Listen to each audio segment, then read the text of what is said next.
one nation, under God, indivisible, with liberty and justice for all. You may be seated. Good afternoon. Good afternoon. I see some faces. I'm going to ask all our guests to go ahead and stand and introduce yourselves today. And if you've been here more than once, yes, I'm talking about you too.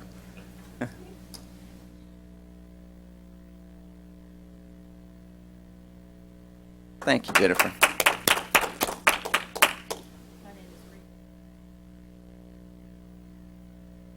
Oh, nice to meet you, Miss Rita. So she's coming from outside the health department today. W.W. Walker.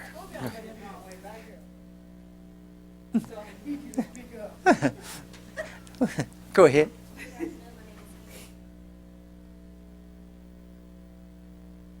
And it's nice to have you.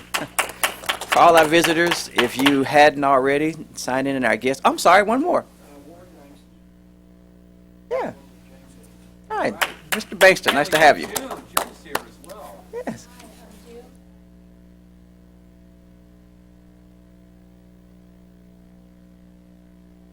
Nice to have you, June. She used to be in the Little Rock Toastmaster Club.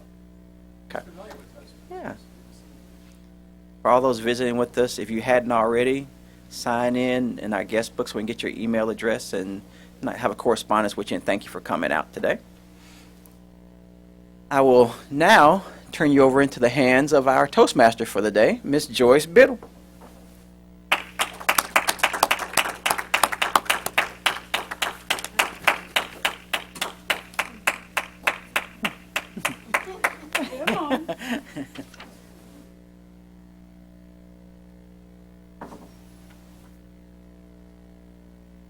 Okay. Good morning, everyone. We're running a little bit late, and that's my fault, and I apologize. We're going to start with the introduction of our R counter, and our R counter is James Hicks.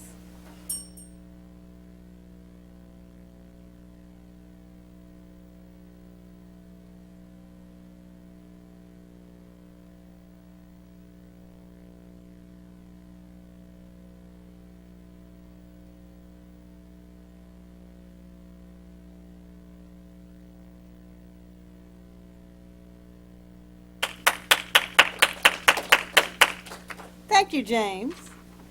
Next on our agenda is the word of the day from our grammarian. Our grammarian is Patricia Scott.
Thank you, Patricia.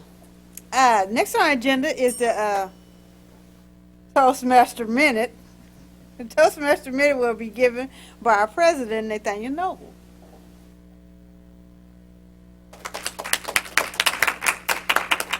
Thank you, Madam Toastmaster. When we think about having to give a 7-minute speech without notes, we think about how daunting of a task that can be.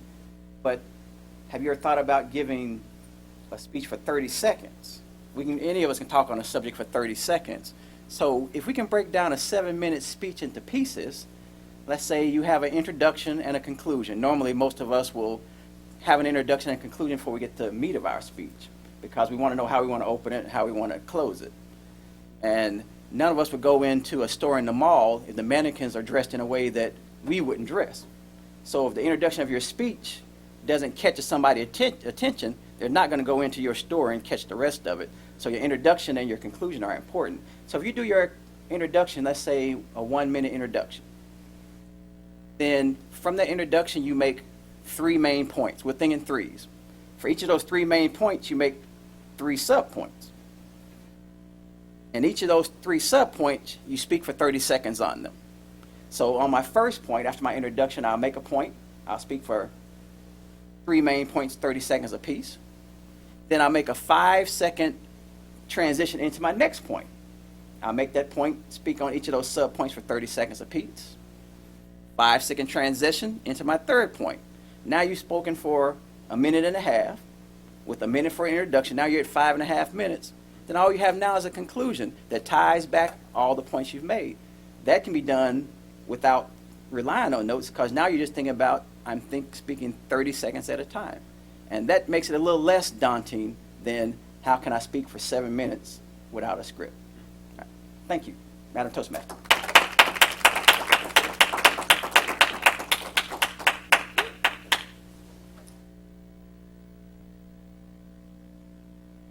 We want to thank Nathaniel for that Toastmasters Minute.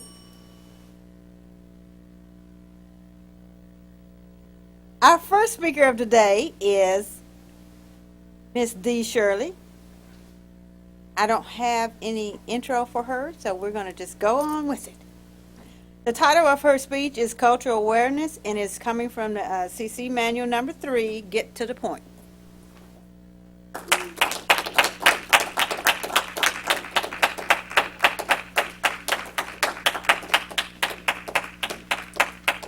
I need somebody to volunteer as a baby.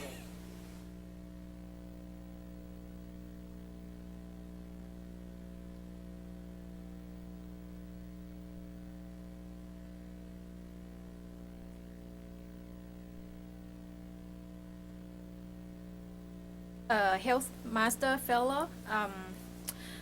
You know that October is National Diversity Month? I didn't know either until last week when I attended the Asian American Indian culture training, and that's why today I picked the topic cultural awareness. Cultural awareness has become the most important tool in almost every industry. Because the shift in demographic in the United States is increasing toward the racial and ethnic minority. The census forecasts that by 2050, non-Hispanic white will be less than 53%, which means minority will be more than 47%. Right now, the non-Hispanic white is about 80%. The Hispanic origin population will be the fastest growing group. However, the fastest growing racial group will be Asian Pacific Islander population. And Arkansas, it followed the trend. In 2000, in Arkansas had 20,000 Asian population and 86,000 Latino or Hispanic population. In 2010, there are 36,000 Asian population and 186 Latino Hispanic population. The percent increase in Asian population is 79% from 2000 to 2010. And Hispanic is about 114%. As a public health service provider, cultural awareness become important issue. Understanding the different culture will enhance the communication and reduce the barrier. For example, for the Chinese culture, if you have to present to the Chinese people at the Chinese New Year and you wear all black dress, I don't think you're gonna get the welcome look, right, Miss June? And if you have to conduct your business at Thai or Laotian temple, and you have to meet and greet with the monks, you don't want to shake their hands, especially the women, because monks cannot touch the woman. In my country, we have the hospital for the monk only. And And I would like to share some information that I attend the training on Wednesday. The speaker is from Pakistan, and she mentioned that you, as a healthcare provider, you don't want to deliver the bad news to the patient first. You want to tell to the family first. And that one, I think, is similar to all the Asian population. We don't want to just go tell that you have a cancer, you're gonna live for 6 months, 7 months. You're gonna go to tell either their husband or their wife or their family first. Over here, I still remember when my husband went to the hospital and I didn't go with him, and I called the nurse. I called the hospital, want to find out what's wrong with him. They didn't tell me because we didn't sign the consent form. So that's something that's different. And if you want to study about obesity, maybe the Asian might not be your target population, because most of the Asian demographic or their geography, they are farmer. So they eat a lot of vegetable. So they would not, they're skinny, but it doesn't mean they like to exercise. It's just the food that they eat. So, if you want to work on the obesity, they might not be your good target population. And I want to share the same sample that I shared at the meeting. My friend went to the hospital, and the doctor told her that you need to eat more vegetable.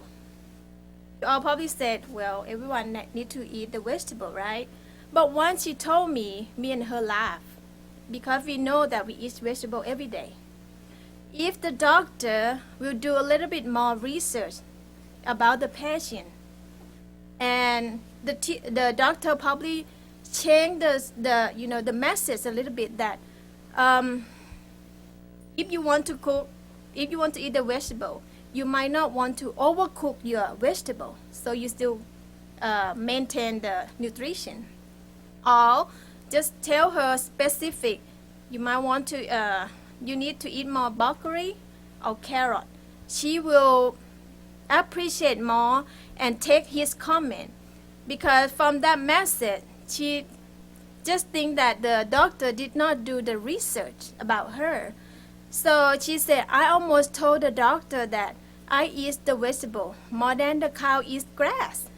So, and if you want to work on tobacco prevention program, Asian population might be your good target. Chinese, Korean, Vietnamese is the highest smoking rate in the world. And the Chinese, if I'm wrong, please correct me, Miss June. The Chinese, smoking is becoming their culture. People give the cigarette as a gift, and you have to accept it. If you don't accept it, you insult them. Most of the doctors at the hospital smoke. And I just researched from the Google yesterday. Some website said 40% of the doctors said they don't know that smoking have something to do with heart disease. But I think that's probably the political answer. So this is just some small reason that why, as a public health provider, we need to concern about the cultural awareness, because it can enhance our communication and reduce the barrier that we can contact with our clients.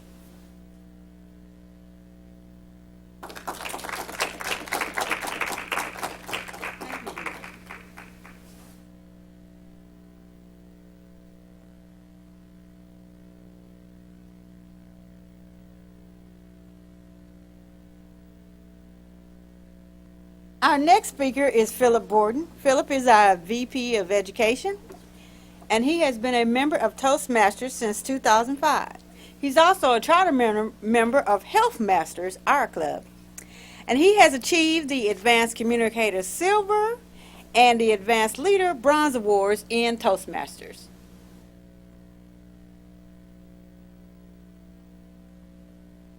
Thank you, Phillip. Thank you.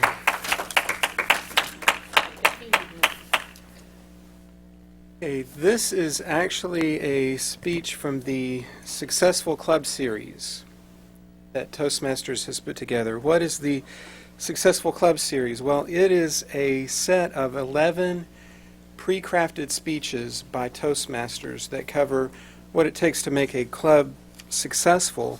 So instead of starting with a blank slate, like you start with to work on all your other Toastmaster speeches, you get to start with a completed speech outline and PowerPoint presentation.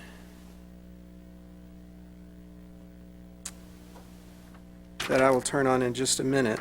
This particular speech covers the Distinguished Club program, and we'll get an update on how we stand with our club. Let me ask for a show of hands if you did not get a sheet that looks like this on your way in. Dave has a few extra copies, and he will get a copy to you that you can refer to for the sake of time. I'll just make brief mentions of this, and you can follow along. Thank you, Dave, for doing that.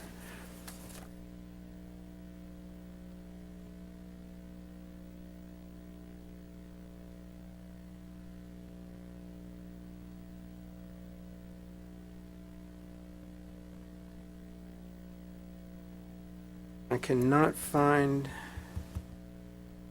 control of the laptop to start the PowerPoint.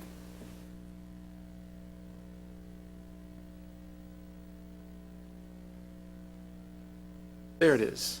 Okay.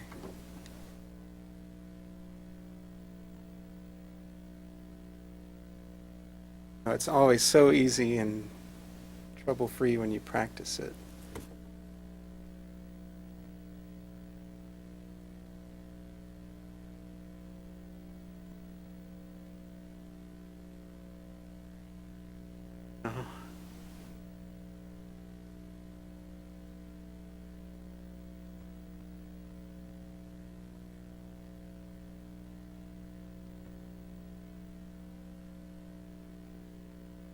Okay.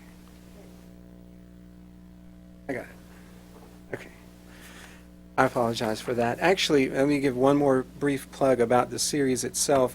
The full set of 11 of these speeches used to be available through the Toastmasters website for $75, but it's now all available for free by digital download. In fact, I went ahead and downloaded all 11 speeches for our club, so if you want to look at any of these speeches to consider giving it to the club, you don't have to be an officer or anything.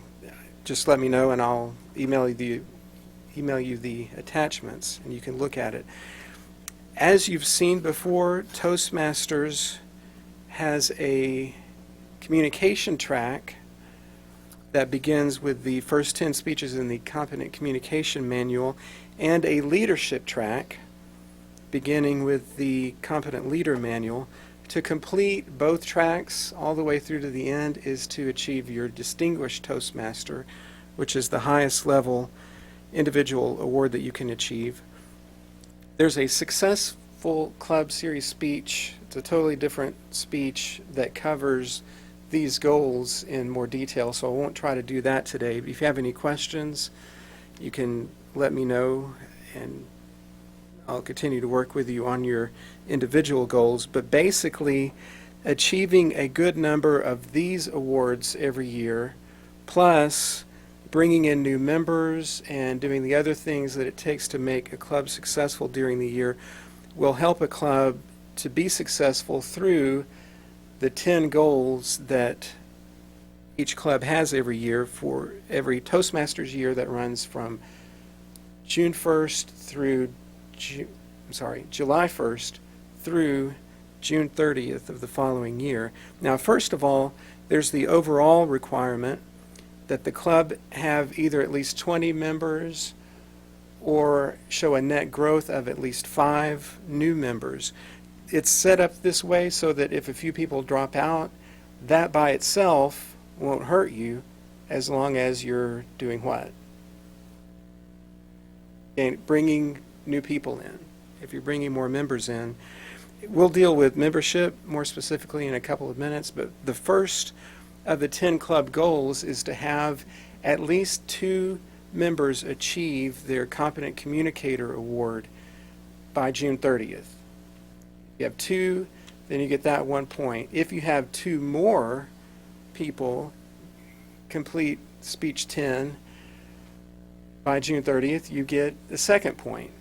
Does that make sense how it's set up that way? So if you have 2 people achieve Competent Communicator, you get 1 of those 2 points. If you have 4 or more, you get both of those points. You also get a point under goal number 3. Let me go back before I run away from our own club goals and forget it. As you can see on the handout, we have, well, you can see that I plan to finish going through the Competent Communicator Manual again by June 30th, and we have 4 other members of our club that I have specifically challenged to try to achieve their Competent Communicator by June 30th, who all said, yes, I'll go for it.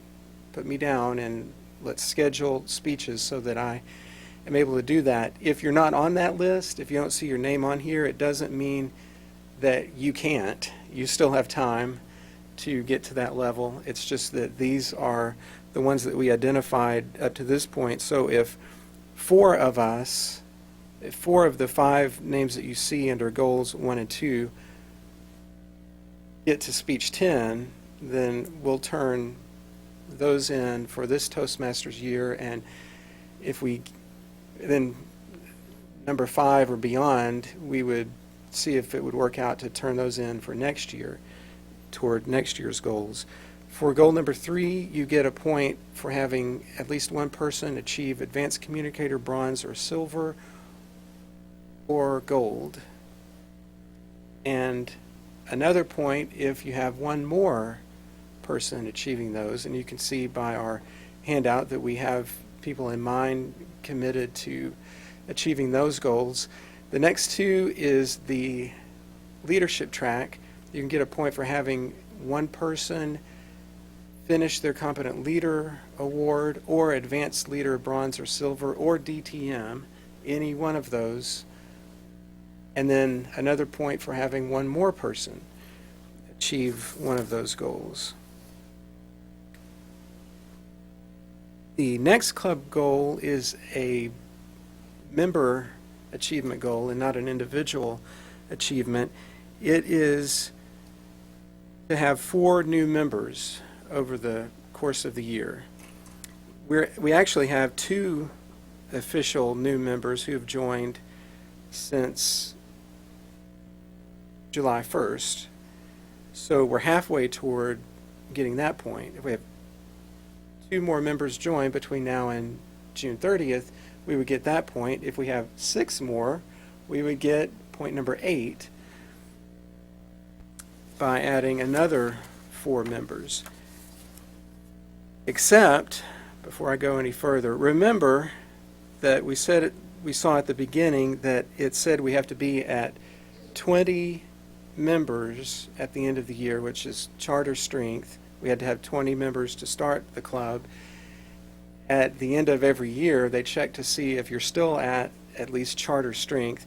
And if you're not, for clubs that operate with fewer people than that, the alternative is if you show a net growth of at least 5 people over the course of the year. Well, since the beginning of the year, obviously we've lost a few people, and we actually are below 20 dues-paying members at the moment. And since the beginning of the year, we've actually had a net loss of a couple of people, give or take 1. So the bad news is, if we don't get some new members, we don't get any points. We don't qualify for anything. Now, there's no need to quail in fear over that situation, because the good news is, if we can go out and find 6 more people, we'll fulfill not only the overall requirement that allows us to get any points at all, but we'll also accomplish both of these 2 goals and get those points as well. The next goal is to have a minimum of 4 of our 7 club officers trained during officer training that they hold 2 times a year. A few months ago when they had officer training, we had 5 people actually get trained. So we met the first half of that requirement. In 2 or 3 months, they'll have another training session. If we have at least 4 officers attend, we will get point number 9. Now, officer training is beneficial and worthwhile for any member to attend, but having officers attend helps us get credit toward that point. And then goal number 10, would you believe there's actually a goal that we've achieved already of these 10? That is to turn in at least 1 dues renewal report on time. Most clubs pay dues every 6 months like we do.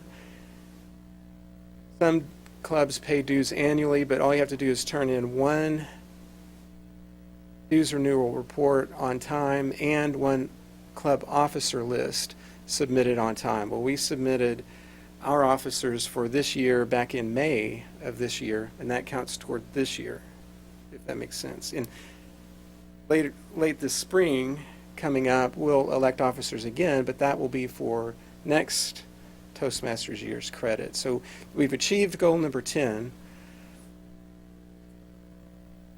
So where does all of this leave us? Well, I would say to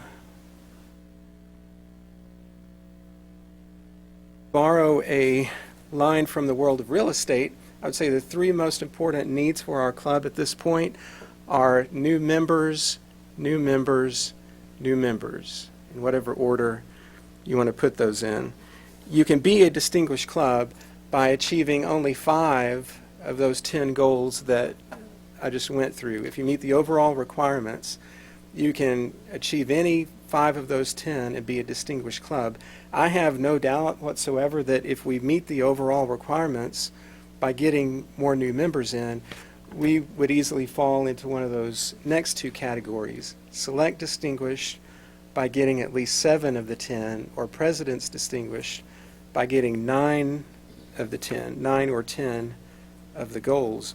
Well, part of the job of being a club officer is helping to put together the club success plan that you have in front of you, which we've done. It explains what the goals are, how the Toastmasters rules work as far as how to get credit for different things, and it helps us determine for our club's needs how we can go about meeting those goals as we track that throughout the year.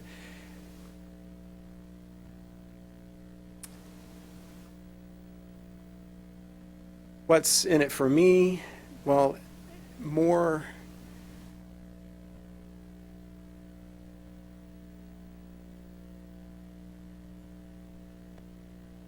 club's goal is for individuals to meet their goals. So if individual members meet their goals, then the club overall meets its goals. And then also to do these other things that we've covered: achieve individual awards, be trained as club officers, and submit officers for the next year.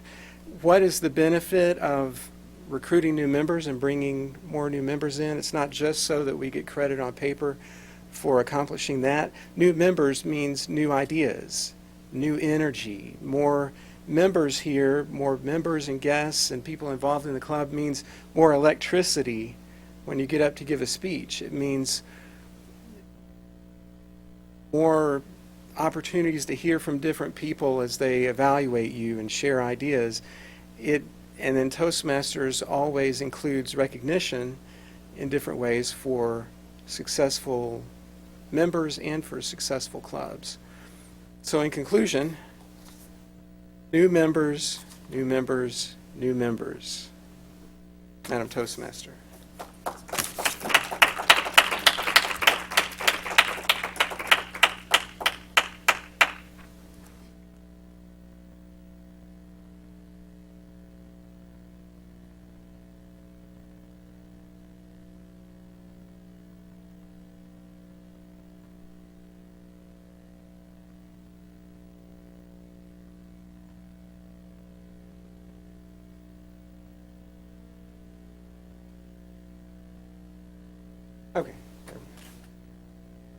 Thank you, Phillip. That was good information and things that we needed to know, and all of us have goals to achieve by the end of the year. Next on our agenda is the table topics, and our table topics to master today is Tanisha Richardson.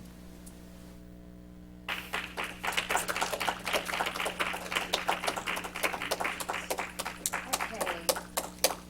For our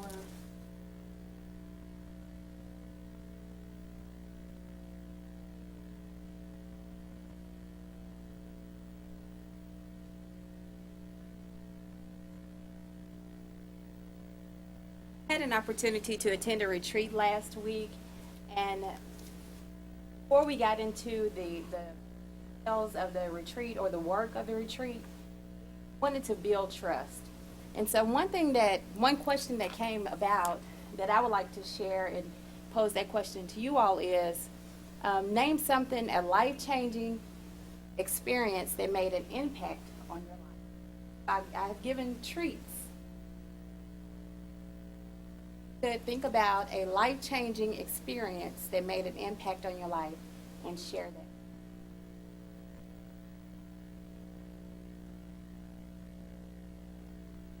Master, I know there's a lot of interest in being the first one to speak, but I'll do it.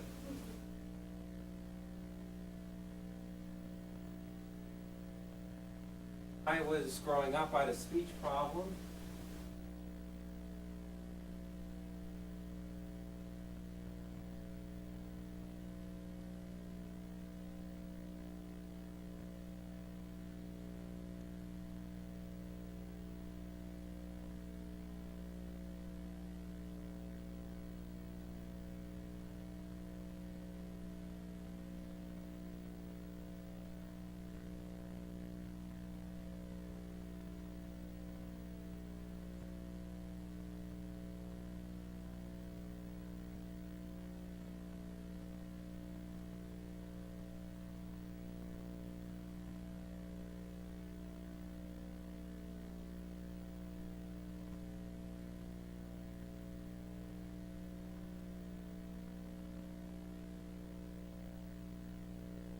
Five years from now, experience.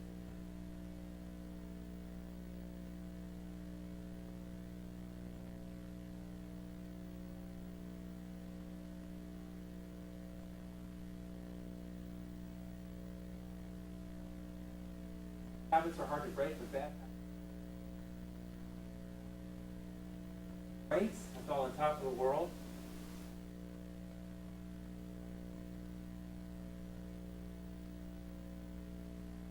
Problem like that, getting in front of business.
since we're out of time, we would like to thank you all for sharing your life experiences.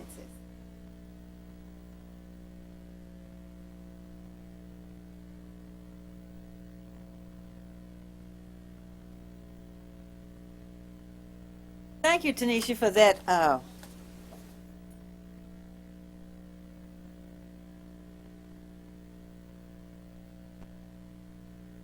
Thank you, Tanisha, for our table topics.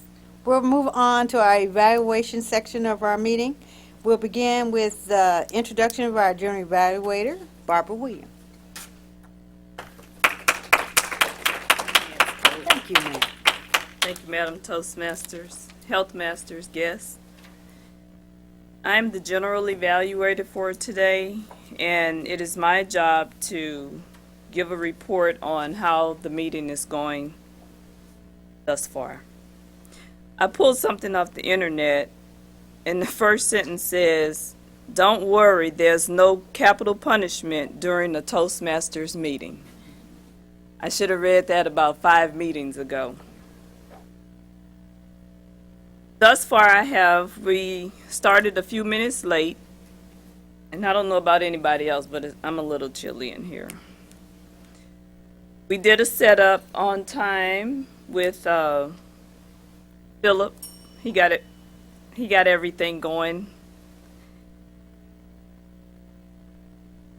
Madam Toastmaster, the evaluator before, I think we should make sure that we have an evaluator before we start the meeting, as opposed to getting up.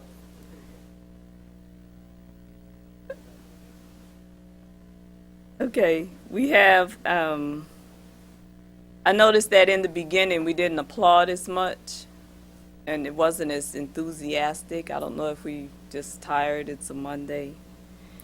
I noticed that our grammarian didn't quail that her phone was left in the car. We did greet our guests properly, although there is no membership packets or brochures out on the table.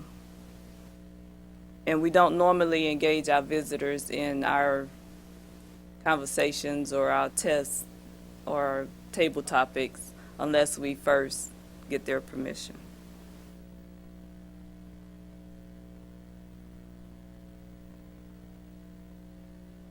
Well, actually, I'm glad you said that because that's my next statement. I think June will make a good health master. So I'm just waiting for her check. And now I'm going to turn it over to the evaluators for our speakers of the evening or afternoon. The first one is, who is the first one? Oh, Nathaniel.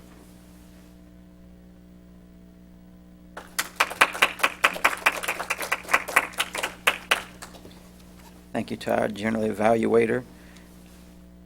I volunteered here to evaluate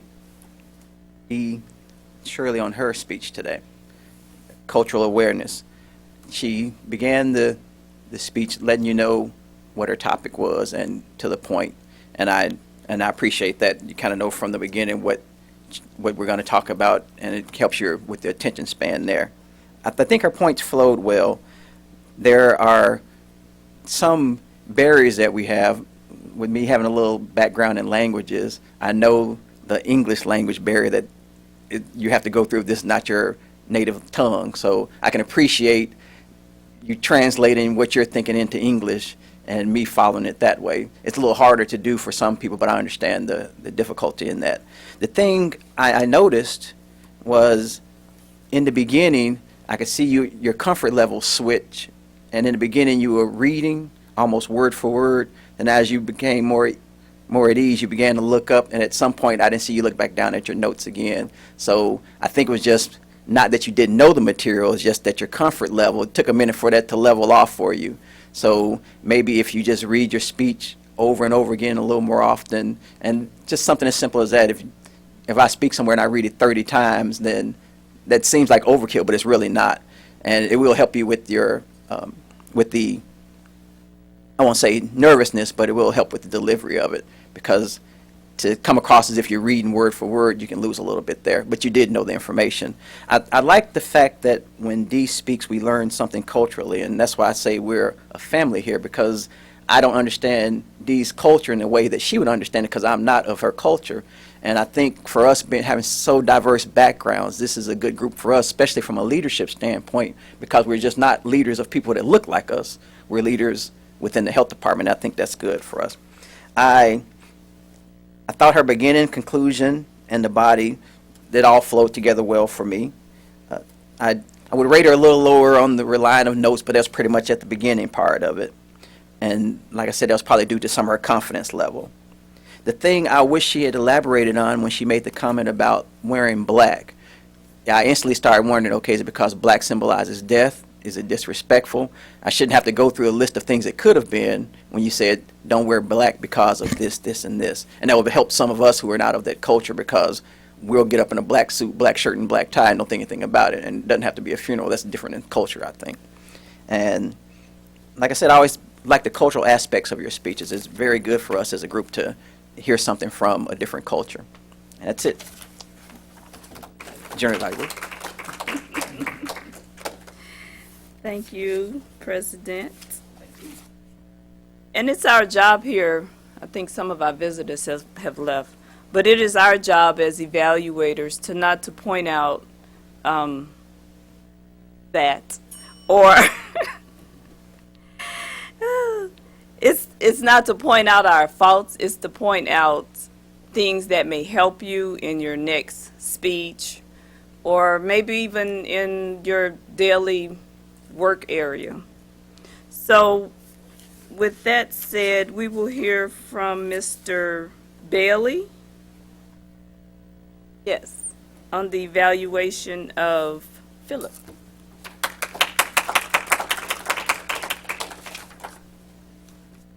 Thank you, Madam Evaluator. So we heard a wonderful speech from Phillip. I'd like to do a little different. I want to start with the bad news and then go back to the good news. So thankfully, there's not much bad news. The only thing I would challenge him on is he used his notes quite a bit, and he didn't move away from the podium. Otherwise, everything else that follows will be good. So did you all notice his introduction? He had a great introduction. And one of the things he said, he held up a visual aid and talked about starting a comparison between starting with a blank slate and then something to work with. I thought that was, without using the PowerPoint, he just held up a sheet of paper, which was excellent. The next thing, and we can tell that he's a very experienced speaker. If you notice his pace, he never speaks in a rushed fashion. It's very calculated. And then his tones, you know, they're pretty level. He's not monotone, but they're pretty level. But he knows how to use his voice at different times. And you can tell, you know, when he's really emphasizing something, he'll get a little louder, but he's not, you know, exaggerated by any stretch of the imagination. The other thing, hand gestures. Did you all pay attention to his hand gestures? So he had a tendency, anytime something was positive, he would kind of use his hand in an upward motion. And though he didn't talk about a lot of things negative, there were a couple of occasions where he had to use a down gesture, and he did that. And if he was trying to get you to understand something, he would do more of this. So hand gestures were very, very important. And then also his facial expressions. Did you all notice that? He does kind of wrinkle his forehead every once in a while, you know, just a little bit. And then, of course, the eye contact. Eye contact is always important. Even though he used notes, he was still able to establish contacts with different ones, you know, within the room. So I thought that was excellent. So overall, Phillip, I think you did a great job. Thank you. Now you evaluate. Thank you, sir, so much. Ooh. I want to touch on something, the Toastmaster minute. I thought that was very interesting about the evaluation, so it may help me in my speech, my next speech, when I think 30 seconds. 30 seconds, 30 seconds. And D, she gave a little humor in her speech. I thought that was good. She interacted with the group pretty well. And I don't think, Phillip, we're going to have a problem meeting that distinguished club because our contest is coming up. So I think we won't have a problem with that. So with that said, and the meeting moving right along, we should end on time, Madam Toastmaster.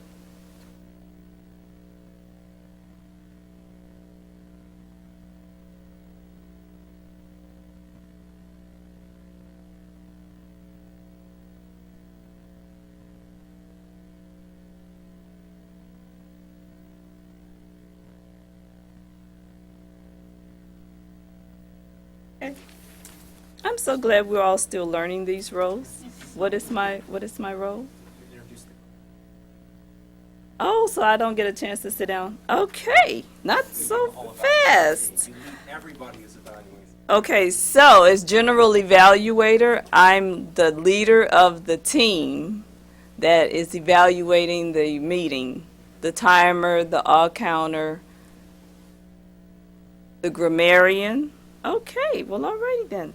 So, Patricia Scott will come up and give us our grammarian report for the day.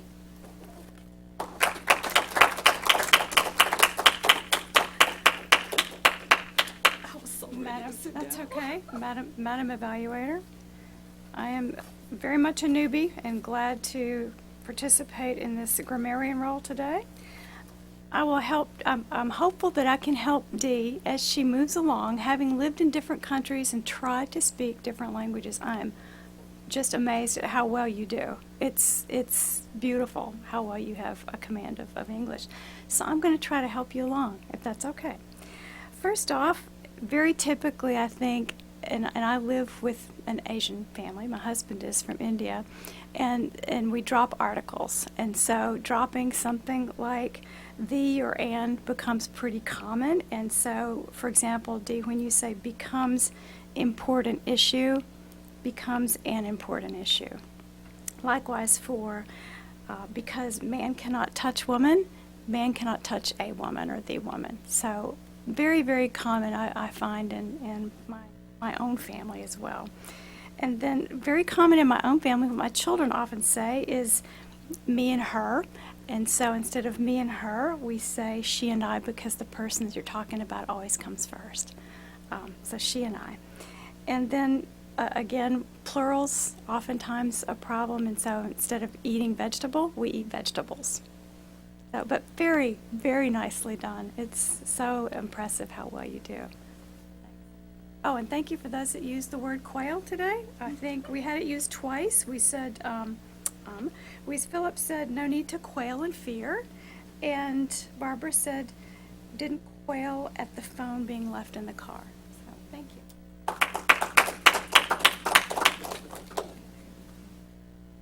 Okay, next we'll hear from our all counter.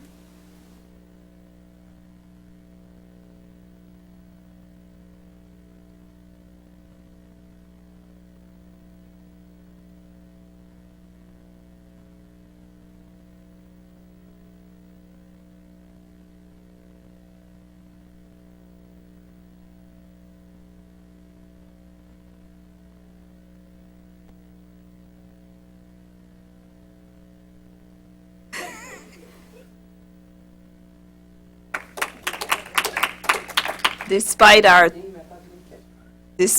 technical difficulties, we'll hear from our timer.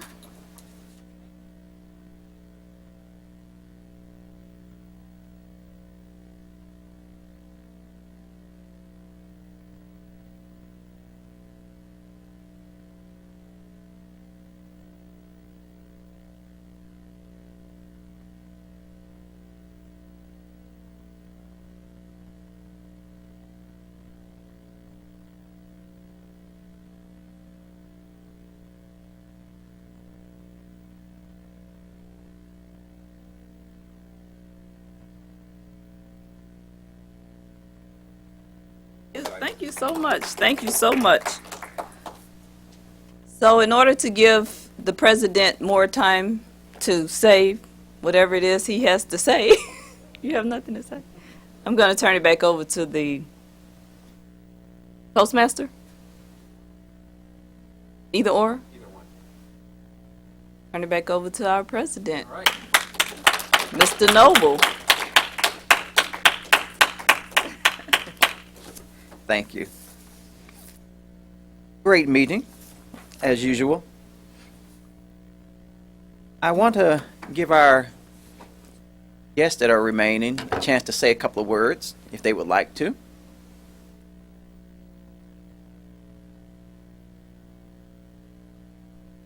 Go ahead and stand for us. Give us a little spiel.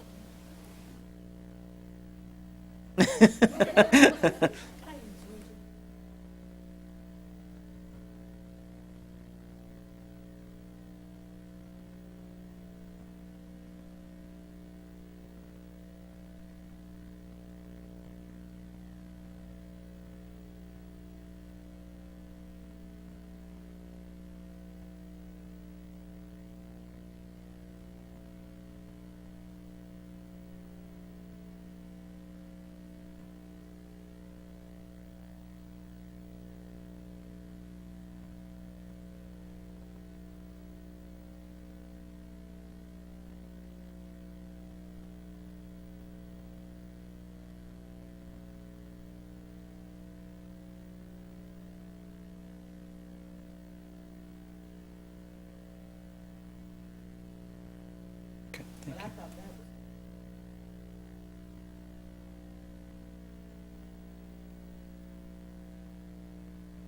Thank you.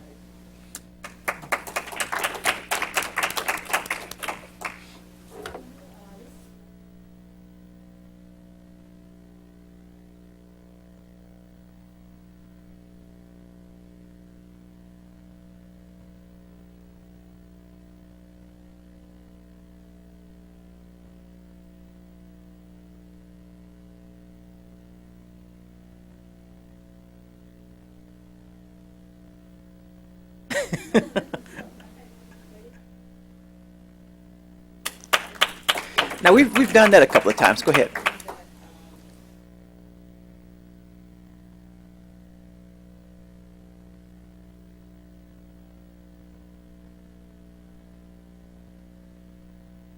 For the table topics?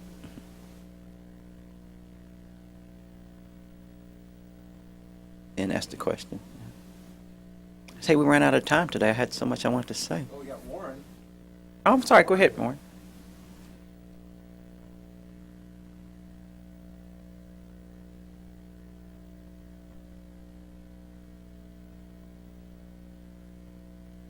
Thank you. Thank you.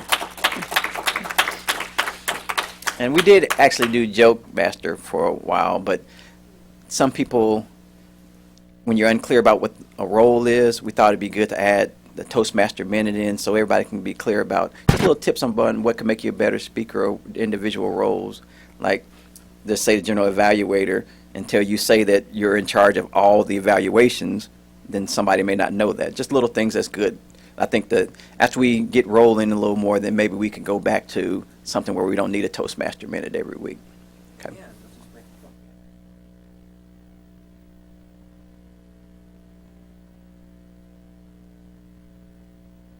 it fun. Warren, I have to laugh. Remember, the Toastmaster decides. Joyce.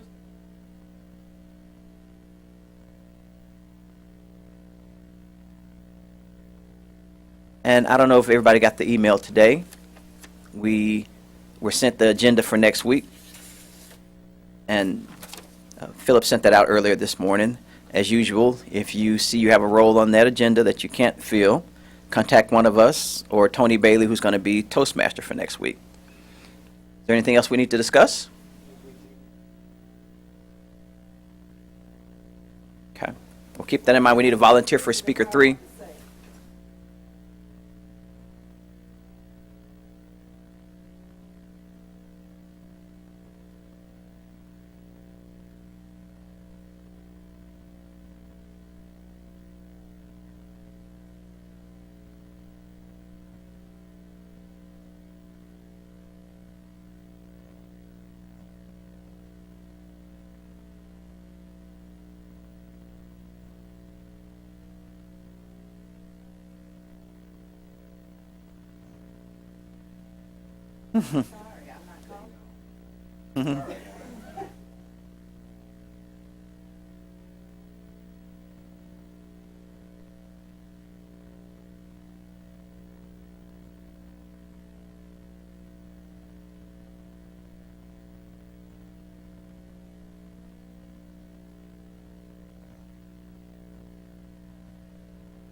Work through this. We're starting up. The club's still.